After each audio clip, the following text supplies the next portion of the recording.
I've been a bit worried that this footrest, folding footrest, is well, for one thing, it's a bit loose, but that's not too serious. What's more worrying is that you need to raise this to be able to use the kickstart, um, which is fine. But if it falls down while you're in the process of starting it, then it's obviously going to interfere with this, and it could actually be quite dangerous if you tried to kick it over and this thing sort of fell down while you were doing it, then that wouldn't be good. So what I'm thinking is I was trying to work out a way of using a magnet to hold this up more positively, and I found this one, which is actually off the bottom of an old torch, but it's nice because it's got a hole in it and a countersunk hole. So I reckon if I stick this on the side of this and just stick a bolt through, then it's out of the way.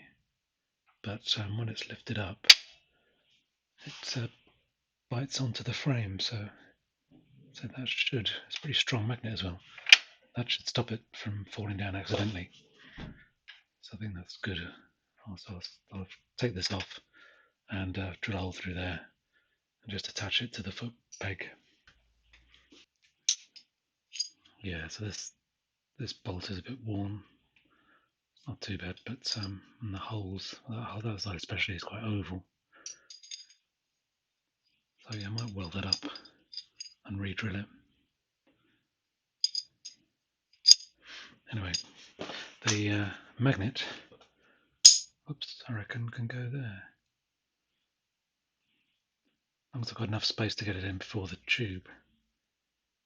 Let's drill through there. Good, I'll do that. Okay, so I've drilled a hole through the footrest, found a stainless steel screw with a countersink on top, so that fits into the magnet quite nicely. It's M5, so just put a washer on this side and a nylock nut.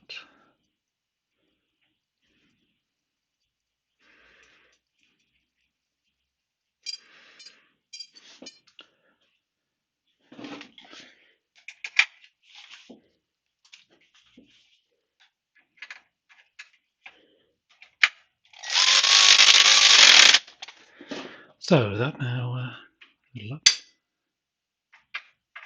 should stay up better. Certainly, much more positive than it was. So that's reassuring. Good, so that works quite well, I think. Obviously, it assumes you've got a magnet that you can screw on to attach, but in principle, so there's a way of trying to keep that out of the way without it being a pain to use every time. I think that magnet works pretty well. Okay, thanks for watching.